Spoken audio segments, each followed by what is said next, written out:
CM KCR ను కాపాడుకోవాల్సిన బాధ్యత ప్రతి ఒక్కరిపై ఉందన్నారు మంత్రి ఎర్రబెల్లి దయాకర్ రావు. రవీంద్ర భారతిలో తెలంగాణ రాష్ట్ర బేడబుడ్గ జంగం చైతన్య వేదిక ఆధ్వర్యంలో జరిగిన రాష్ట్ర స్థాయి మహాసభలో మంత్రులు ఎర్రబెల్లి, శ్రీనివాస్ గౌడ్, వినోద్ కుమార్ పాల్గొన్నారు. ఈ సందర్భంగా కాంగ్రెస్ పార్టీ ప్రకటించిన హామీల పట్ల ప్రజలు అప్రమత్తంగా ఉండాలన్నారు.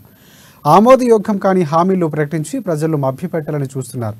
60 ఏళ్ల కాంగ్రెస్ పాలన వల్లనే వ్యవస్థ నాశనమైందని ఆయన మండిపడ్డారు. వినోద్ గారు కూడా ఇక్కడనే ఉన్నారు, వారు సీఎం దగ్గర ఉంటారు కాబట్టి నేను వినోద్ గారు, నేను ఇంతసేపు హరీష్ రావు గారితో కూడా కూర్చొని మాట్లాడాను. శ్రీనివాస్ గౌడ్ గారు కూడా వస్తారు. మేమందరం అనుకొని మీకు ఏదో ఒక ఉన్నతమైన పదవులు ఇచ్చేటట్టు మేము పట్టుబడతామని